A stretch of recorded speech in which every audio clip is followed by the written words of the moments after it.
Habang sumisiklab ang labanan sa lugar ng Israel, tila baga sunod-sunod na dilubyo ng panahon ang tumama sa kanilang lugar. Isa na dito ang Ipu-Ipu, ang isa sa mga pinakamalakas na tornado na tumama sa lugar ng Israel. Atin itong pag-usapan, mga kaibigan. Noong gabi ng 22 ng Oktubre, isang tunay na malupit na bagyo ang sumiklab sa Gaza Strip. Nagkaroon ng kakaibang karanasan ang mga lokal na residente sa gabing ito, kung saan ang kidlat at kulog ay hindi malilimutan ng sinuman. Parang kumikislap ang kidlat sa kalangitan na naglalabasan sa dilim ng gabi, parang likas na paputok. Ang kulog ng bagyo ay sobrang lakas na tinawag ito ng ilang residente na ang kulog ng lahat ng panahon, na tila baga hindi pa nangyayari ito sa lugar ng Israel. Ang mga lokal na serbisyong pangseguridad at mga manggagawang pangkaligtasan ay nagtrabaho sa buong araw upang tumulong sa mga naapektuhan ng kalamidad.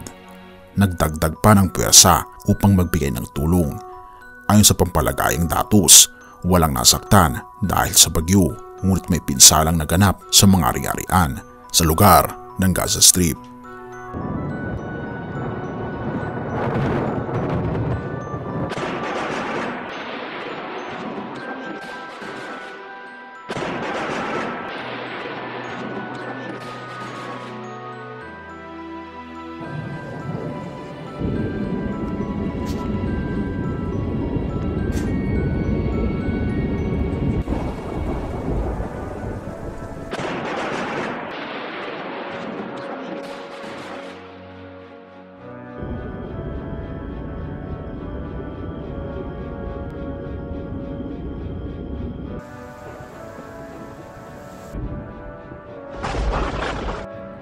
Tunay nga mga kaibigan na ang paghihirap sa mundong ito ay hindi na nagiging simple, dahil ang mga pagsubok habang tayo ay paparating sa mga huling kapanahunan ay lalong tumitindi.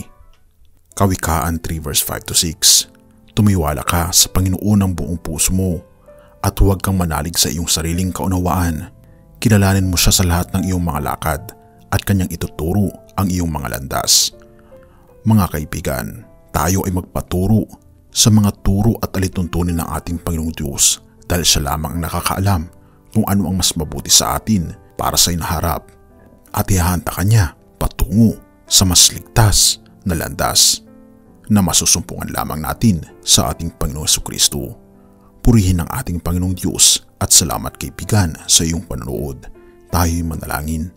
Ama naming banal, mga Panginoon naming Diyos, kami po'y lubos na nagpapasalamat sa inyo sa pagkakataong ito, dahil inaalagaan niyo po kami, ginagabayan, at kami Panginoon ay nililigtas po ninyo sa anumang klase ng sakuna.